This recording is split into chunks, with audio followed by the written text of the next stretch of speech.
O sol nascia pesado sobre o deserto do Arizona, como se o próprio céu tivesse vergonha de olhar o que estava prestes a acontecer. A poeira levantava lenta, dourada, arrastada pelo vento quente que soprava entre os galhos secos. E no meio daquela manhã silenciosa, Elias Turner cavalgava com o olhar fixo no chão, o chapéu escondendo metade do rosto, tentando não escutar as risadas abafadas dos homens atrás dele. Tinha apenas 25 anos, mas os ombros carregavam o peso de uma vida inteira. Filho de um rancheiro falido e de uma mãe enterrada cedo demais, Elias herdara do pai apenas dívidas e um nome manchado. O velho Turner, jogador de cartas e de sorte curta, havia perdido a última partida da vida e, junto com as moedas, perderá a honra. Naquela noite de azar, ele apostara o próprio rancho e, sem ter como pagar, foi parar diante do xerife com os bolsos vazios e os olhos cheios de vergonha. O homem que havia ganhado o jogo, um comerciante rico e vingativo, e morreu antes de receber o pagamento. Restou a viúva, uma mulher que o oeste inteiro temia e evitava, exigir compensação moral pela dívida. E foi o xerife quem decidiu a sentença. Elias Turner vai se casar com ela. Assim a dívida será quitada, e o nome do pai dele, limpo. Não houve escolha. Nem apelação. Naquela manhã, Elias cavalgava rumo à cidade para um casamento que ninguém chamaria de festa. O sino da pequena igreja tocou sem vontade, como se até Deus tivesse virado o rosto. Os poucos moradores se reuniram à distância, curiosos, cochichando entre si. Lá estava ela, a viúva, e vestida de preto da cabeça aos pés, o rosto pálido e imóvel sob o véu de renda escura. Diziam que o marido dela fora um tirano e que a deixará rica, mas vazia por dentro. Havia rumores de que ela falava com os retratos da casa, e que nenhum empregado ficava mais de um mês sob o mesmo teto que ela. Elias não olhou para ela. Olhou apenas para o chão. O padre leu as palavras sagradas em voz seca. As alianças foram colocadas com mãos frias e sem vontade. Nenhum sorriso. Nenhum beijo. Apenas o som do vento passando entre as janelas da igreja. Quando o padre terminou, um dos homens que assistia murmurou, rindo: "Que Deus tenha piedade desse garoto." Elias apertou o punho, mas nada disse. Montou em seu cavalo e seguiu atrás da carruagem dela, em silêncio. A estrada até a fazenda era longa, cortando colinas áridas e cercas abandonadas. O céu parecia uma chapa incandescente. O suor escorria pelo rosto dele, misturado à poeira. Cada passo do cavalo soava como um martelo batendo em sua dignidade. Quando chegaram, o portão da propriedade rangeu alto, como se protestasse contra a chegada de mais um condenado. A casa era enorme, feita de madeira escura, com janelas trancadas e cortinas pesadas. No alpendre, uma cadeira de balanço vazia movia-se sozinha com o vento.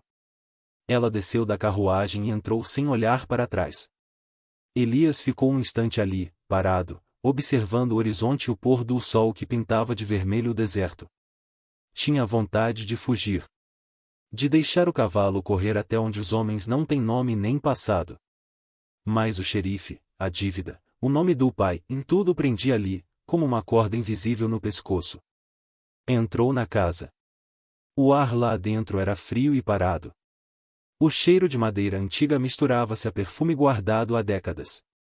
Pelas paredes, retratos emoldurados de homens severos e mulheres tristes o observavam em silêncio. Ele passou devagar pelos corredores, sentindo os olhos mortos o seguirem.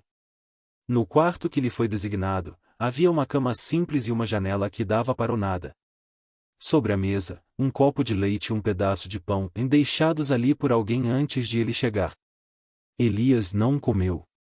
Sentou-se na beira da cama e ficou ouvindo o som distante do vento. Naquela noite, não houve palavra alguma entre marido e mulher. Apenas o render da casa velha e o eco do passado que parecia não querer morrer. Antes de apagar o lampião, Elias olhou pela janela uma última vez. A lua cortava o deserto em duas metades, em uma viva, outra morta. E ele se perguntou qual das duas seria a sua. Alguns homens são enforcados por seus crimes, pensou. Outros se casam com eles. E então, O vento soprou pelas frestas da casa, carregando o primeiro murmúrio do destino. Os dias seguintes foram longos e duros como a terra que Elias arava. O sol parecia castigá-lo de propósito, e cada amanhecer trazia o mesmo silêncio desconfortável que envolvia a casa e a alma de quem vivia ali. Elias dormia no celeiro, sobre um colchão fino e o cheiro de palha úmida. Não havia sido proibido de entrar na casa, e mais preferiu não o fazer. Sentia-se como um estranho, um intruso que carregava o peso de uma dívida que nem era sua. A mulher não falava com ele. Apenas observava de longe, através das cortinas pesadas, enquanto ele trabalhava.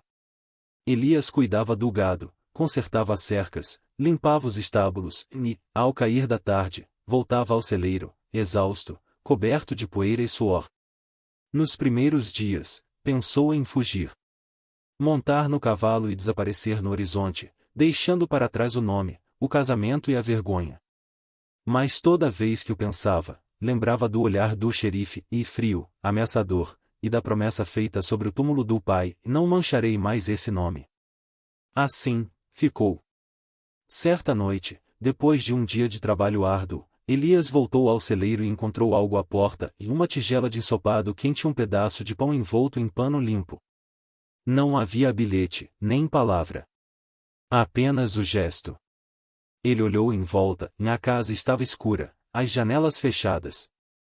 Ninguém à vista. Comeu em silêncio, sentindo um gosto estranho de humanidade que há muito não provava.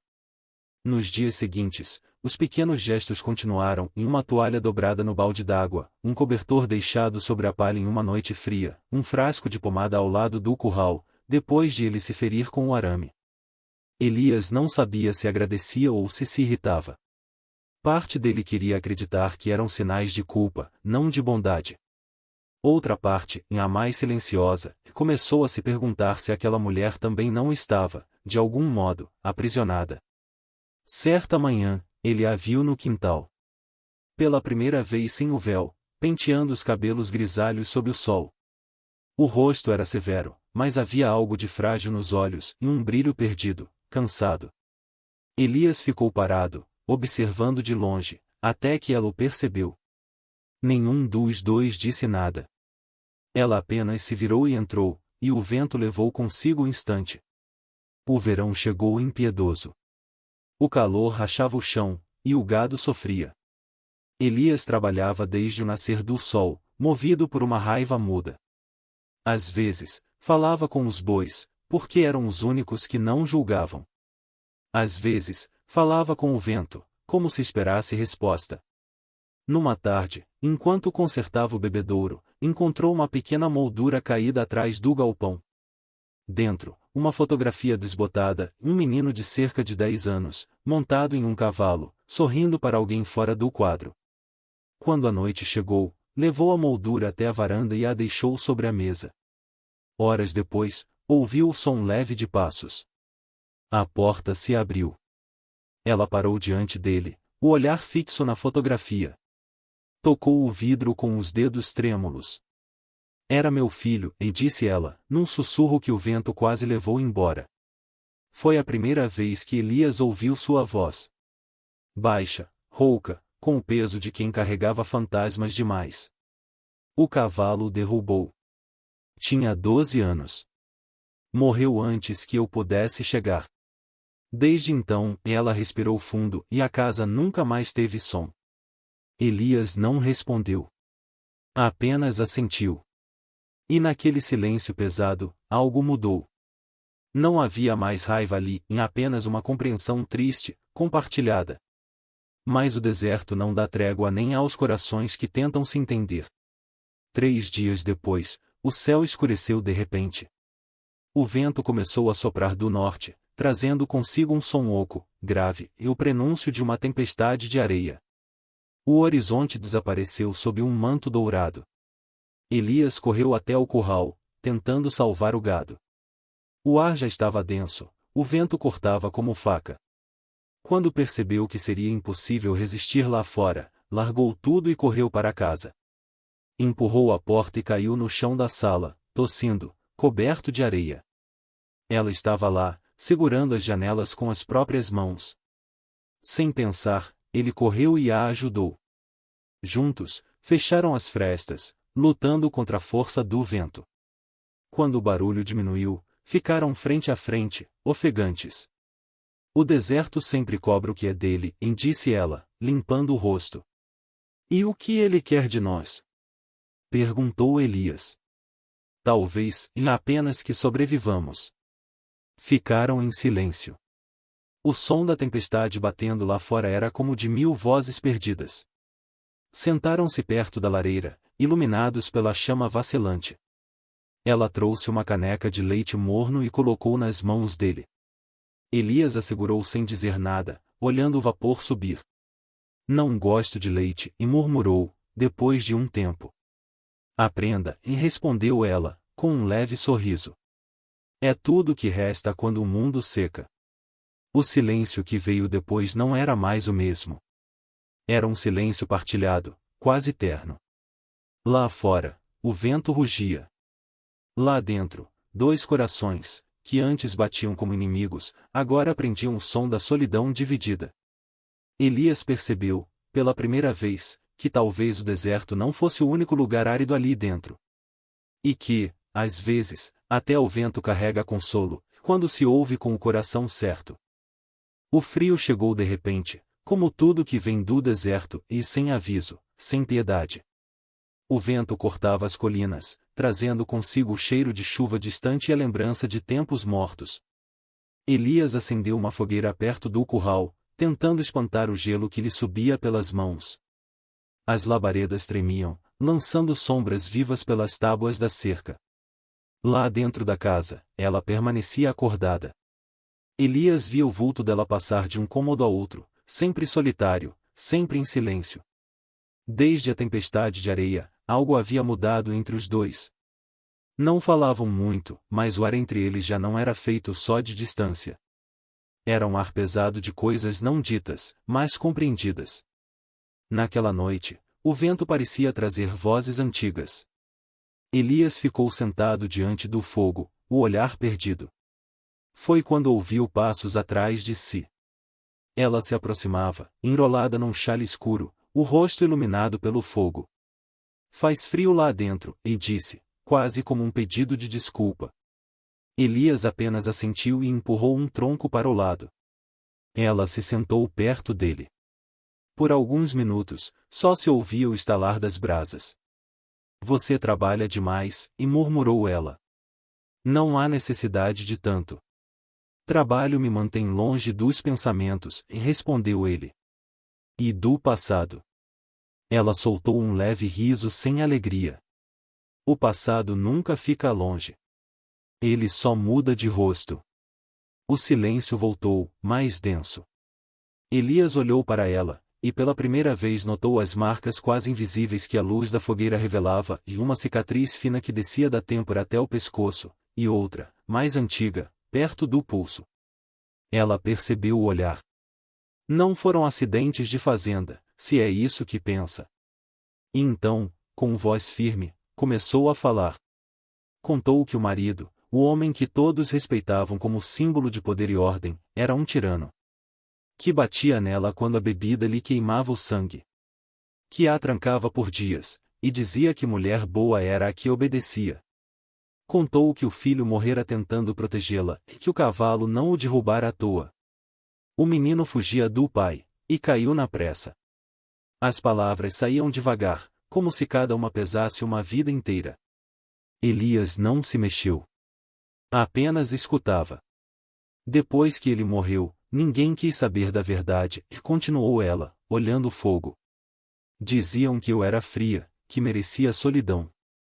Ninguém perguntou o que havia dentro dessas paredes. Ninguém quis ouvir. Ela respirou fundo, e as chamas refletiram lágrimas contidas.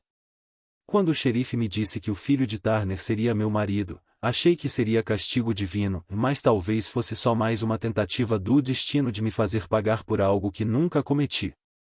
Elias abaixou o olhar. Demorou a encontrar palavras. Não sou meu pai, disse, enfim, a voz rouca. E nunca vou ser. Ela olhou, surpresa pela firmeza. E ele continuou: a senhora tem as suas cicatrizes. Eu tenho as minhas. Só não vou deixar que o passado de outros defina o que somos aqui. O vento soprou forte, levantando faíscas para o céu escuro. Por um instante, ela pareceu menor e uma mulher cansada, frágil, que carregava peso demais. Elias estendeu a manta para cobri-la. Ela hesitou, mas aceitou. Ficaram assim até o fogo baixar, em silêncio, dividindo o calor. 2 dias depois, a calmaria foi quebrada. Elias estava no curral quando ouviu o tropel de cavalos se aproximando. 4 homens vinham pelo norte, encapuzados, com rifles pendurados. O som era inconfundível, em bandidos.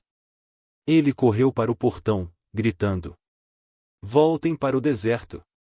Aqui não há nada para vocês. O primeiro tiro respondeu.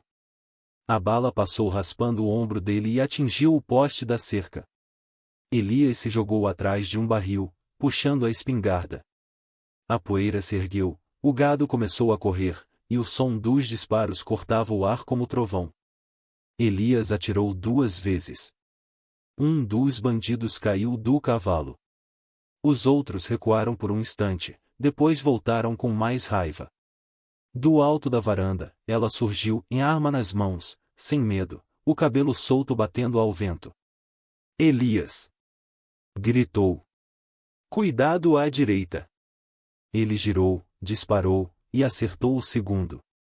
Mas uma nova bala o atingiu na lateral. Caiu de joelhos, o som do sangue misturado à poeira. Quando abriu os olhos, os bandidos já fugiam, deixando o eco da derrota para trás. Ela correu até ele, ajoelhou-se, pressionando o ferimento. Fique comigo, Elias. Fique comigo. A voz dela tremia, mas as mãos eram firmes. Levou-o para dentro, rasgou o pano de seu próprio vestido e amarrou o ferimento. O sangue manchou o branco da gaze improvisada. A noite caiu devagar, e o fogo da lareira iluminava o rosto dela, agora sem véus nem sombras. Elias, deitado no sofá, olhava para aquele semblante antes distante e viu nele algo que nunca tinha visto: ternura. Ela trouxe uma bandeja. Pão fresco, leite morno, um pouco de caldo. É tudo que tenho, disse, com voz baixa. Mas é de coração. Elias tentou sorrir. Já é mais do que eu esperava ter. Ela o alimentou aos poucos, como se cuidasse de uma lembrança. Depois sentou-se ao lado dele, observando a chama dançar. O que aconteceu lá fora? Começou Elias, fraco, e foi o que o deserto faz com quem não tem nada a perder. E o que ele faz com quem ainda tem algo? Perguntou ela. Ele olhou para ela, demoradamente. Ensina a proteger. Ela desviou o olhar, mas não conteve o sorriso que nasceu sem querer. Naquela noite, não houve promessas nem juras. Apenas o silêncio de 2 sobreviventes que, pela primeira vez, compreendiam que o amor nem sempre vem do desejo e às vezes nasce do respeito. O fogo baixou, e o vento lá fora parecia diferente. Menos cruel. Elias adormeceu, a cabeça apoiada no braço do sofá. Ela ficou acordada, olhando o rosto dele sob a luz do fogo. Passou a mão de leve por seus cabelos, e murmurou: o deserto leva quase tudo, mas às vezes devolve um coração. E o vento, como se ouvisse, entrou pelas frestas e levou as cinzas para o alto, como se abençoasse aquele novo começo silencioso. O sol daquele fim de tarde tinha um brilho estranho, pesado, avermelhado, como se anunciasse tragédia. Elias sentiu o presságio antes mesmo de ouvir o tropel. Estava consertando o portão do curral quando levantou a cabeça e viu 3 cavaleiros se aproximando, levantando uma nuvem de poeira atrás de si. Um deles vinha à frente, montado em um cavalo preto, com postura de quem estava acostumado a mandar. Trazia nas feições o mesmo orgulho que Elias já vira em retratos pendurados na sala, e no olhar, o mesmo ódio antigo que nunca morre. Ela saiu à varanda, o vestido escuro balançando no vento. Quando o cavaleiro tirou o chapéu, seu rosto empalideceu. Natã, e murmurou ela, como quem vê um fantasma. O homem sorriu com ironia.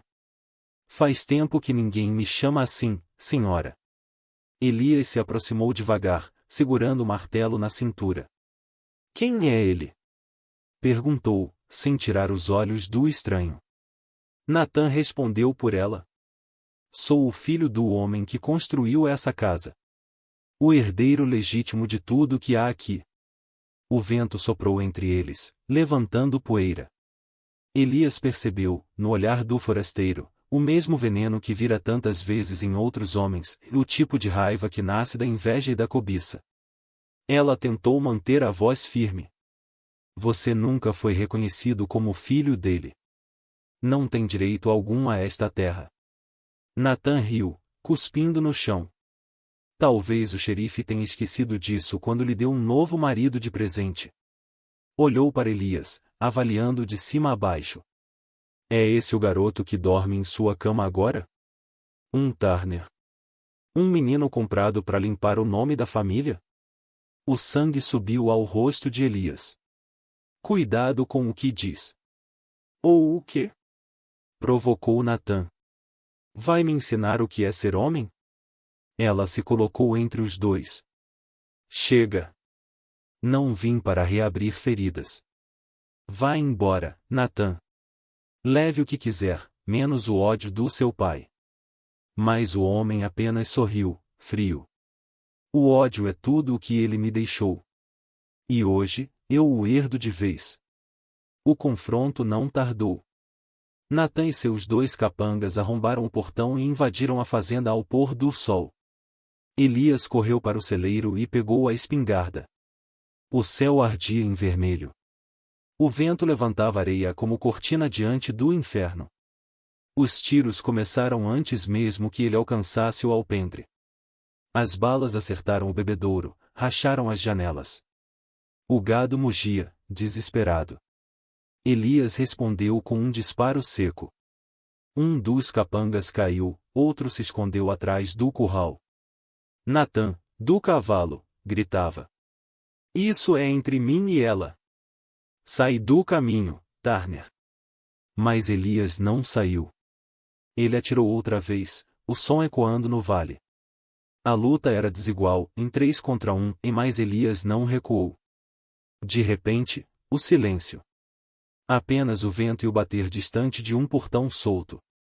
Elias avançou, atento.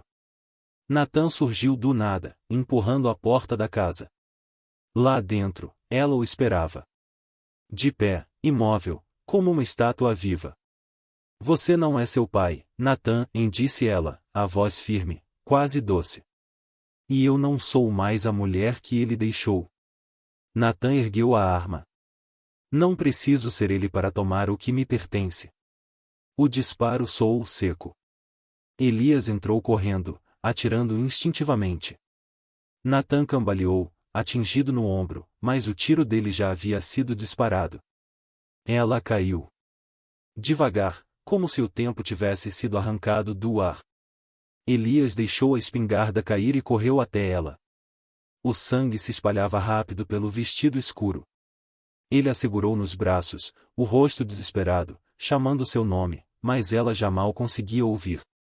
Não chore por mim, Elias, sussurrou ela, tocando-lhe o rosto com a ponta dos dedos. Fique quieta, eu vou buscar ajuda. Não, murmurou ela, segurando sua mão com força surpreendente. Ouça. O deserto não quer testemunhas. Só quer que a gente aprenda a perdoar. O olhar dela começou a se perder no horizonte. Prometa que não vai viver com rancor. Que vai construir algo seu. Livre da vergonha, livre do meu passado. Elias sentiu as lágrimas queimarem o rosto. Eu prometo. Ela sorriu, em o primeiro sorriso verdadeiro que ele vira. Então, já valeu a pena. O vento soprou forte, levantando a poeira vermelha do chão. O som era como o de uma prece. Ela fechou os olhos devagar, e o corpo amoleceu nos braços dele. Natã, ferido, arrastou-se até a porta. Elias levantou o rifle, mas parou. O juramento ecoou dentro dele, não viva com rancor. Abaixou a arma. Vá embora, e disse, com voz rouca. E nunca mais volte. Natã olhou com ódio e vergonha. Depois montou no cavalo e desapareceu no poente, levando consigo o eco dos tiros. A noite caiu sobre a fazenda. Elias cavou a cova com as próprias mãos, sob a luz pálida da lua. O vento trazia o cheiro de chuva e saudade. Quando terminou, colocou sobre a terra uma cruz simples, feita com as tábuas do antigo curral. Sentou-se ao lado, sem forças. O deserto parecia observá-lo, e silencioso, respeitoso. Você venceu, minha velha, e murmurou, olhando para o horizonte. O deserto levou tudo, mas deixou o que mais importava. Um último sopro de vento passou, levantando a areia e envolvendo a cruz. Por um instante, Elias pensou ter ouvido a voz dela, suave, como lembrança. Não viva com rancor, viva com alma. O fogo da lareira, lá dentro, ainda ardia. Elias entrou, colocou o chapéu sobre a mesa e olhou para o vazio. A casa, antes fria, agora parecia viva, preenchida por algo invisível. Ele bebeu um gole do leite que restava sobre o balcão. E, ao fazê-lo, compreendeu que aquele gesto simples carregava todo o amor silencioso que ela deixará.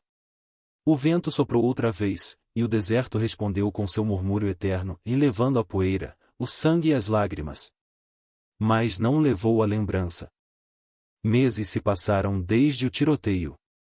O vento continuou varrendo as planícies, indiferente, levando consigo as pegadas, as vozes, o rastro dos vivos e dos mortos. O deserto não guarda nada, apenas devolve o silêncio. Quando os viajantes cruzaram aquele pedaço de terra esquecido, já não havia som de gado, nem fumaça subindo da chaminé. A cerca estava caída, o portão pendia torto, e a casa, e outrora abrigo e prisão, se erguia agora como um corpo vazio, entregue ao tempo. Um deles desmontou do cavalo e se aproximou. No centro do pátio, o vento fazia render o velho poço. Ao lado, uma cruz de madeira simples fincava-se na areia, e sobre ela, pendurado pelo cordão de couro gasto, o chapéu de Elias balançava lentamente. Nenhum nome gravado. Nenhuma palavra. Apenas a poeira cobrindo tudo, como uma bênção e um esquecimento. Um dos viajantes murmurou. Quem viveu aqui? O mais velho respondeu. Dizem que era um homem chamado Elias Turner. Comprado por uma viúva para fingir um casamento. E onde ele está agora? O velho olhou para o horizonte, o sol descendo em brasas. Alguns juram tê-lo visto cavalgando rumo ao poente, sozinho, com o chapéu na mão e os olhos cheios de paz. Os outros riram, meio sem acreditar. Mas, naquele instante, uma rajada de vento soprou do deserto, quente e suave como um suspiro antigo. As portas da casa bateram sozinhas. A cruz rangeu. E todos silenciaram, porque o deserto, às vezes, responde. Dentro da casa, o tempo havia parado. Na mesa, uma caneca de ferro ainda repousava ao lado do prato vazio. Um cobertor sobre a cadeira, e, no canto, uma cela gasta, limpa, pronta para uso. Era como se Elias tivesse apenas saído para buscar lenha, e nunca mais voltado. Mas quem olhasse de perto veria outra coisa. Um lugar onde a dor havia se tornado calma. Onde o pecado virara lembrança, e a lembrança, perdão. Aqueles que conheceram a história, poucos, espalhados por vilas distantes, contavam que Elias havia mudado. Que, depois da morte dela, não falou mais com ninguém. Vendeu o gado, desmontou o curral, e, numa manhã sem nuvens, montou no cavalo e partiu sem olhar para trás. Alguns dizem que seguiu em direção às montanhas. Outros, que foi visto perto do rio seco, ajudando um grupo de viajantes perdidos. Mas a maioria acredita que o deserto o engoliu, do mesmo modo que engole tudo que tenta permanecer. O narrador se volta a nós, com voz calma, cansada e cheia de memória. Alguns casamentos nascem da obrigação, mas florescem da compaixão. Alguns encontros não são obra do destino, mas do perdão. No fim, o amor verdadeiro não escolhe idade, nome ou aparência. Ele apenas escolhe quem ainda é capaz de escutar o outro. Mesmo quando o vento parece levar todas as palavras embora. Há uma pausa. O som distante de cascos ressoando no deserto. O eco de um cavalo solitário atravessando o horizonte. Elias aprendeu tarde o que muitos passam a vida inteira evitando. Que não existe vergonha maior que não tentar recomeçar. E que, às vezes, o amor chega disfarçado de castigo. Só para testar se ainda somos dignos daquilo que pedimos ao céu. O vento volta a soprar, mais forte agora. A câmera e o olhar do narrador se afasta da cruz, da casa, do deserto. Tudo vai se tornando pequeno, até desaparecer sob o mesmo brilho alaranjado do poente. Se essa história tocou seu coração, diz a voz final, quase um sussurro. Deixe seu like, escreva nos comentários o que aprendeu com Elias. E inscreva-se para ouvir outras lendas esquecidas do Velho Oeste. Histórias de poeira, de perdão e de almas que o vento ainda carrega. O vento sopra uma última vez, levando consigo o som das palavras. E, por um breve momento, jura-se ouvir o trotar distante de um cavalo. Seguindo rumo ao poente. Sozinho. Mais livre. Como o amor que resta quando tudo mais já partiu.